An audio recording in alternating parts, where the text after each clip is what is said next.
Kode verifikasi masuk copy saja kode verifikasinya, lalu input ke sini, lalu submit. Oke, habis itu selesai. Assalamualaikum warahmatullahi wabarakatuh. Selamat pagi, siang, dan malam rekan-rekan semua. Apa kabar? Doa saya untuk kita semua, semoga kita sehat, imun kita kuat, dan kita bisa terhindar dari wabah corona. Amin ya robbal alamin.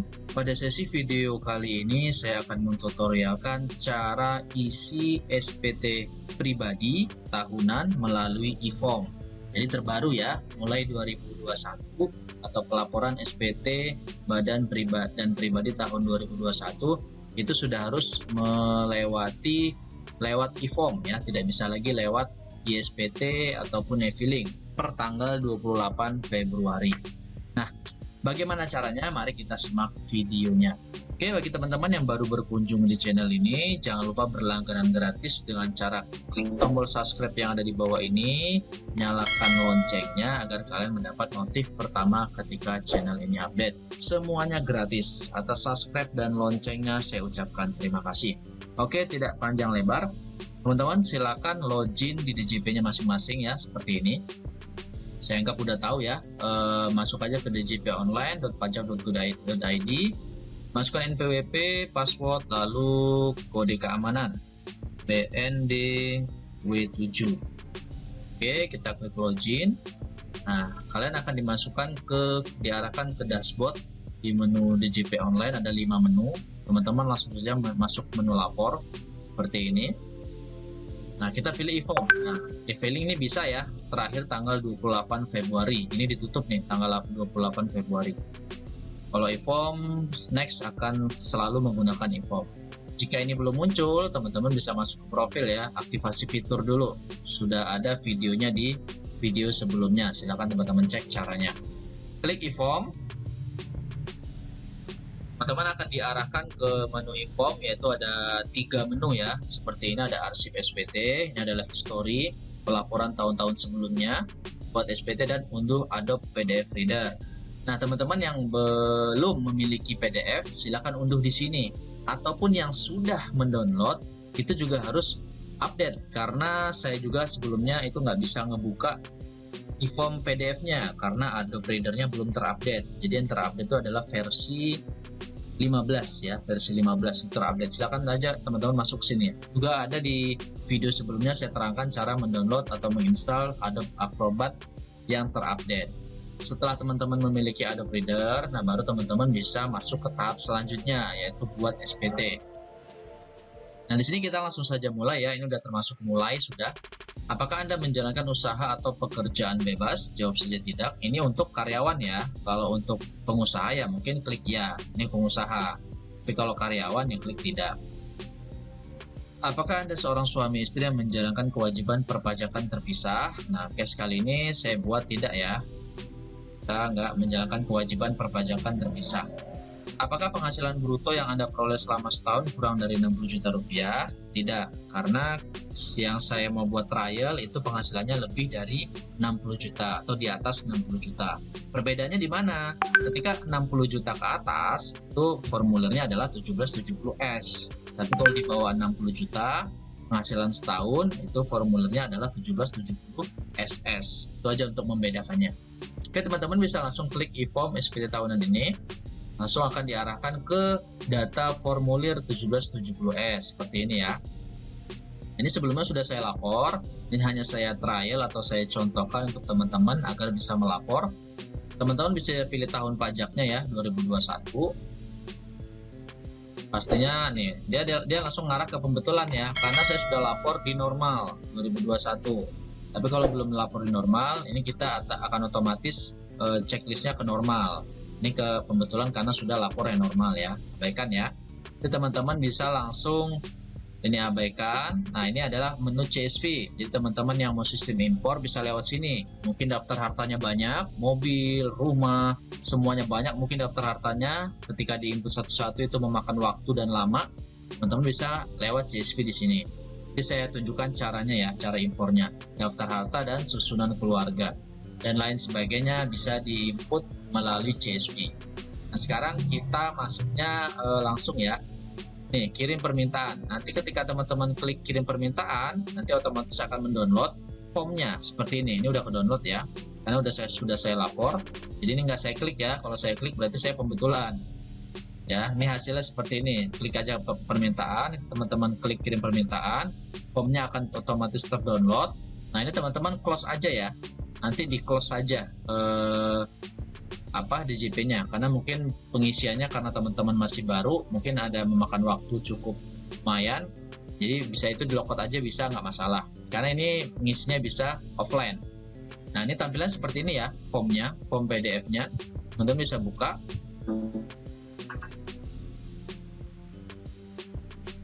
Nah, diarahkan seperti ini formnya ya. Ini adalah formnya. Oke. Klik kembali dulu, kita mulai. Dia hanya ada 3 lembar, 1 induk, 2 lampiran. Nah, ini kita masuk ke pertama, ke lampiran 2. Lampiran 2 dulu ya. Ini kita isi seperti ini. Nah, NPWP dan nama itu udah otomatis ya. Tahunnya perhatikan, pastikan benar 2021.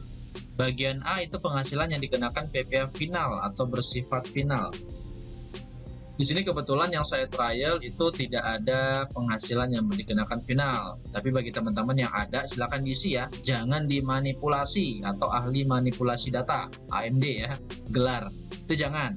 Ketika teman-teman dapat bunga, dapat obligasi, dapat bursa efek, hadiah undian, silakan input, masukkan ya.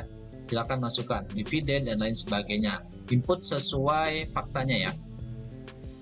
Lalu masuk ke bagian B, harta pada akhir tahun. Nah, ini bisa impor data ketika teman-teman hartanya banyak. Ini kebetulan ekspatriat atau orang asing, jadi hartanya di Indonesia nggak banyak, hanya tabungan. Kalau teman-teman yang Indo atau lokal, ya saya yakin banyak ya, ada rumah, motor, mobil, truk, mungkin punya tanah segala macam. Silakan input di sini semua. Bisa lewat impor data ya, agar tidak memakan waktu yang lama dan efisien. Lalu masuk ke bagian C. Kewajiban ini nanti teman-teman silakan, kalau input manual bisa pilih kayak kode harta, ini tabungan ya. Nah, ada menunya banyak.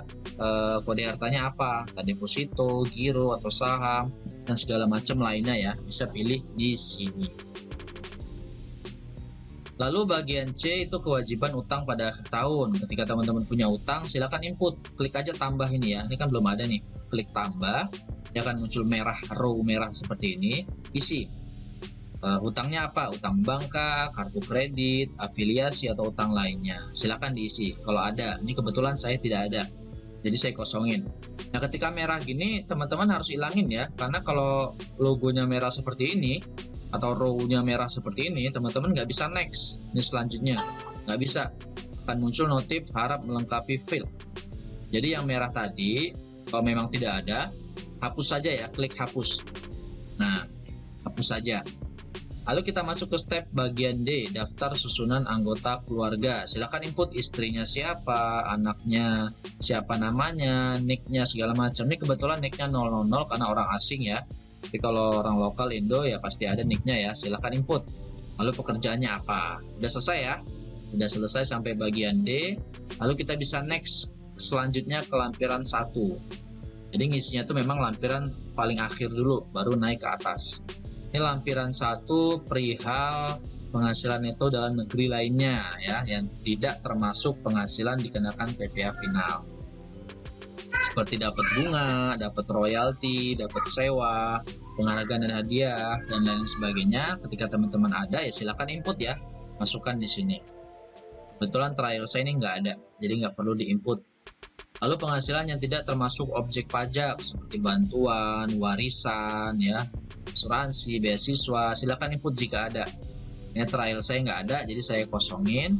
Lalu masuk ke bagian C, daftar pemotongan oleh pihak lain. Nah, ini bukti potong sebagai karyawan. Itu teman-teman pasti punya yang namanya bukti potong 1721A1. Nah, silakan input di sini. Impor saya rasa nggak perlu ya, nggak perlu impor karena ya nggak banyak. Paling ada sih teman-teman yang punya bukti potong itu 2 bahkan 3 karena kerjanya di beberapa perusahaan mungkin. Itu bisa input manual di sini ya. Mau impor juga silakan lah kalau mau.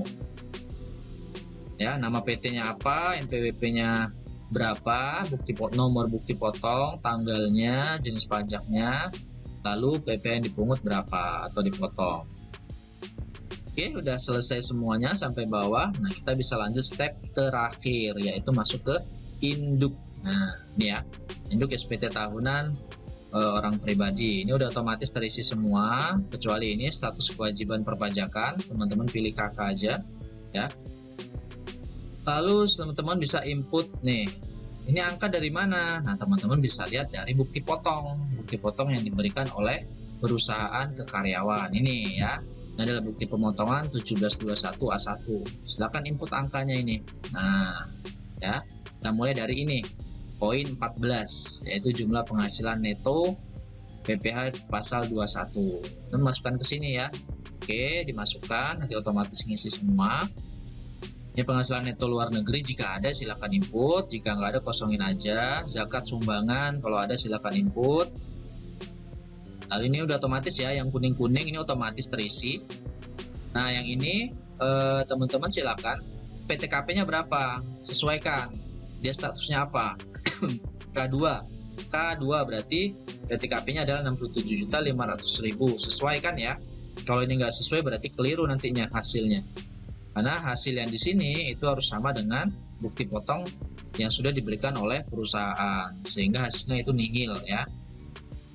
Oke, udah terimput semua tarifnya. Nah, ini hasilnya nihil ya. Jumlah PPh terutang tuh 454 juta. PPh yang dipotong atau dipungut pemerintah dari pajak luar negeri atau terutang luar negeri itu sama. Jadi total nomor 11 dan 12 sama, sehingga nomor 13 itu 0, tidak ada PPh terutang lagi. Berarti nihil ya. Sudah tidak ada PPh terutang. Berarti hasil nihil, udah nggak ada perlu lagi setoran, kecuali ada penghasilan lain-lain tadi mungkin teman-teman di input. Nah, itu bisa ada KB ya, kurang bayar, nanti bisa diinput di sini. Kurang bayarnya berapa, ya udah tinggal dibayar ya. Nah, ini udah selesai sampai akhir ya, selesai. Adapun tanda tangan bisa teman-teman input, silakan. Bisa, enggak juga silakan dikosongin aja ya. Ini berupa sertel ya. Nah, dikosongin juga tidak masalah ya, karena udah otomatis dari DJP udah ada tanda tangan masing-masing pemilik NPWP. Oke, udah selesai semuanya, pastikan tidak ada yang merah. Lalu teman-teman klik selesai ya. Selesai, baru unggah lampiran. Unggah lampiran ini ketika teman-teman statusnya LB, lebih bayar. Kita coba ya, tidak bisa. Hanya dapat melakukan unggah lampiran saat status SPT Anda lebih bayar. Kalau nihil atau kurang bayar itu nggak masukin lampiran. Udah, ini adalah masukkan kode verifikasi yang dikirim ke email.